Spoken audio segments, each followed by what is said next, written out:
हुए बूढ़ी अम्मा के घर की ओर चल पड़ा। बूढ़ी अम्मा के घर की तरफ जाते हुए बिरजू फिर से वही बात दोहराने लगा। हे भगवान, सालों की मेहनत, मेरी जमा पूंजी सब लुट गया। क्या सोचा था और क्या हो गया। उस बदमाश जमींदार ने मुझे कहीं का नहीं छोड़ा। हे भगवान, अब मैं क्या करूं।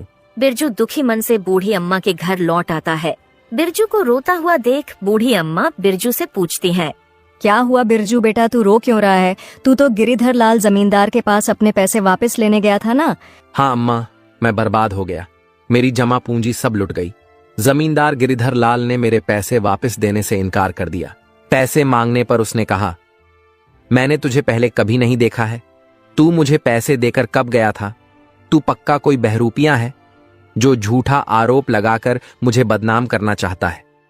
और ऊपर से उसने अपने नौकरों को बुलवाकर मुझे धक्के मारकर घर से बाहर निकलवा दिया। बिरजू की सारी बातें सुनकर बूढ़ी अम्मा मायूस हो जाती हैं। बिरजू बेटा, मुझे माफ कर देना, ये सब मेरी वजह से हुआ है।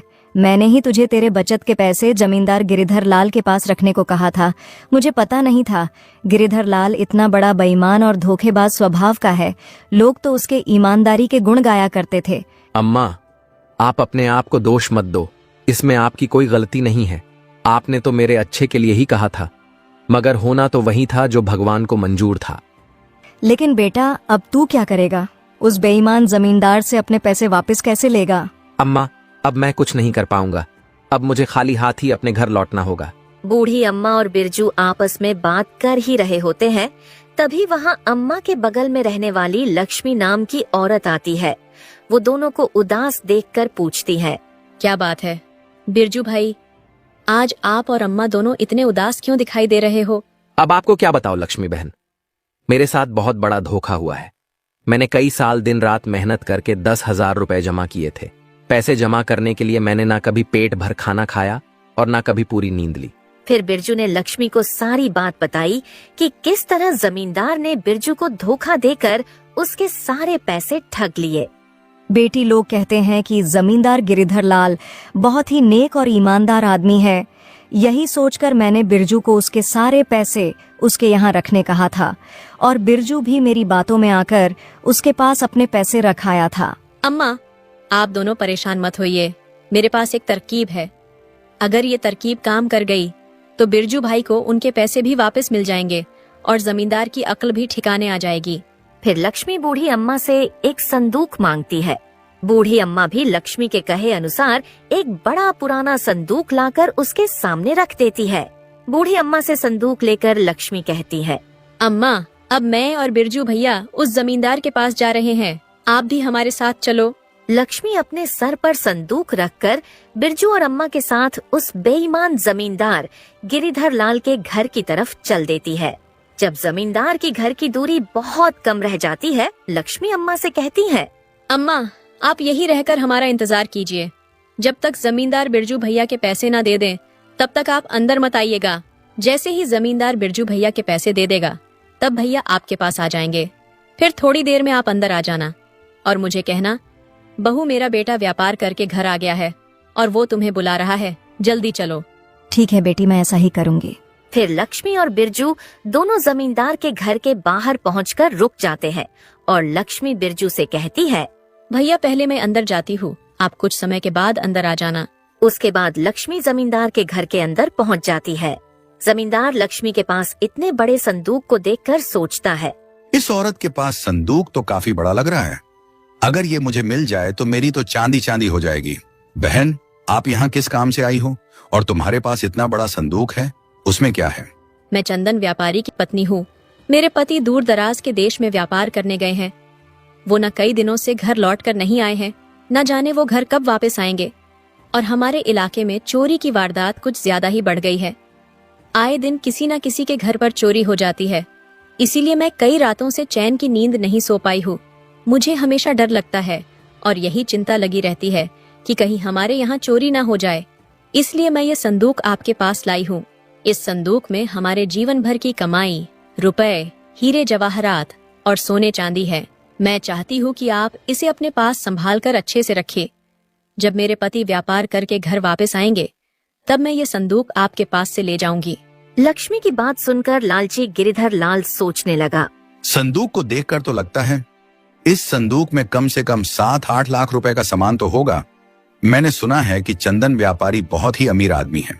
फिर जमींदार लक्ष्मी से बोला, बहन, तुमने बहुत अच्छा किया जो अपना धन मेरे पास ले आई हो।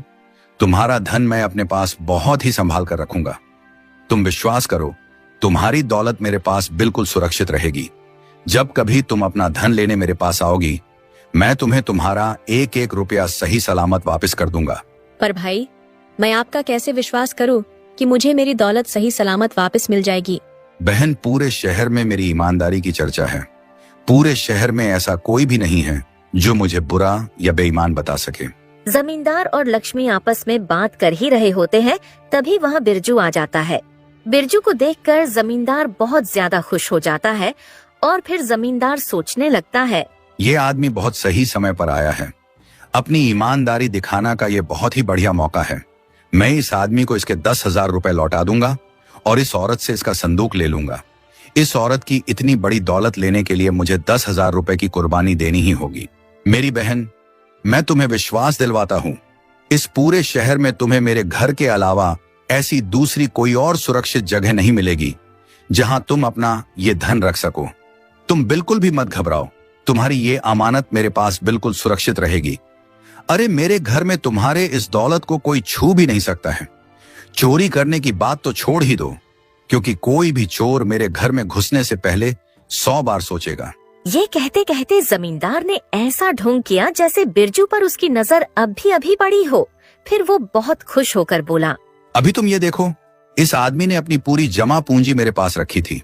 सुबह ही ये अपनी जमा पूंजी मेरे पास लेने आया था, पर उस समय मुझे याद नहीं आया तो मैंने इसे चोर समझकर भगा दिया था। पर फिर जब मैंने अपने दिमाग पर बहुत जोर डाला, तब कहीं जाकर मुझे इसका चेहरा याद आया। भाई, तुमने बहुत सही किया जो तुम अपने रुपए वापस लेने चले आए, वरना मैं अभी अपने नौकर को तुम्हें बुलाने भेजने ही वाला था। इस आदमी को तो मैं बहुत अच्छे तरह से जानती हूँ।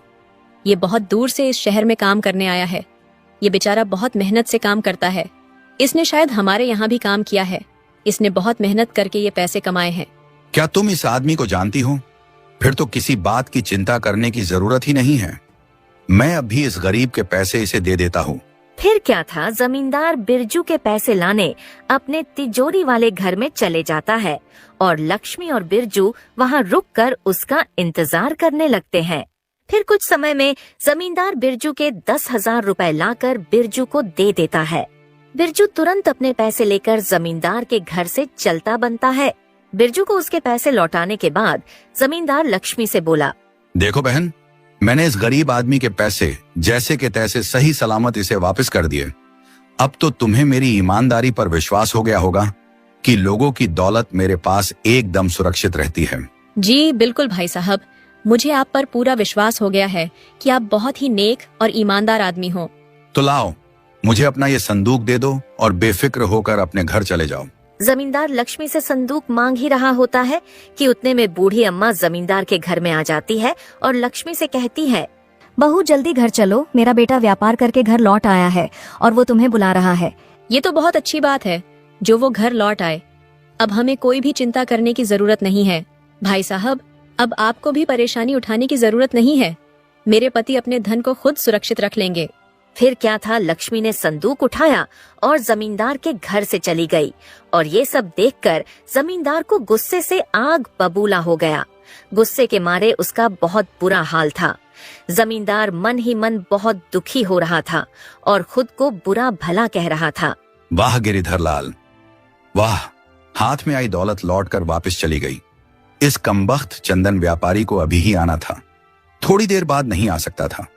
थोड़ी देर बाद आता तो उसका क्या बिगड़ जाता? नहीं, पर उस कमबख्त को अभी ही आना था।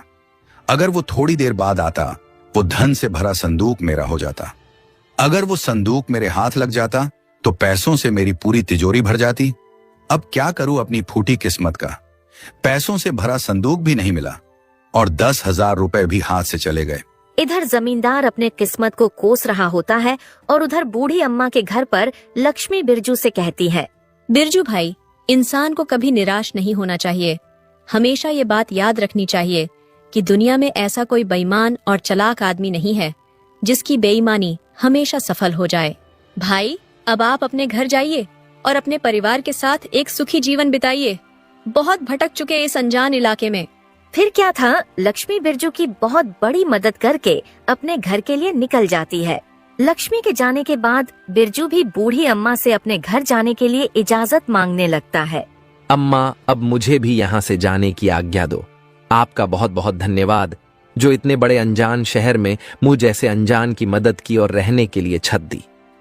अम्मा, मैं आपका ये एहसान अपनी जिंदगी भर नहीं भूलूंगा। अरे, इसमें एहसान की क्या बात है बेटा, तू भी तो मेरे बेटे जैसा है, तो मैंने तो बस एक माँ होने का फर्ज निभाया है। अब तुम अपने घर जाओ और हमेशा खुश रहो। मेरा आशीर्वाद हमेशा तुम्हारे साथ है। फिर क्या था, बिरजू अम्मा से उनका आशीर्वाद लेकर और उनको अलविदा कहकर अपने गांव के लिए निकल जाता है। बिरजू ने अपने बचत किए हुए पैसों से एक छोटी सी किराने की दुकान खोल ली थी, जिस कारण अब उसे किसी के यहाँ मजदूरी भी नहीं करनी पड़ती थी और वो अच्छा खासा कमा भी रहा था। और सबसे बड़ी बात, वो अपनी पत्नी के साथ साथ रह रहा था। दोस्तों, इस कहानी से हमें यह सीख मिलती है कि हमें कभी हार नहीं माननी चाहिए।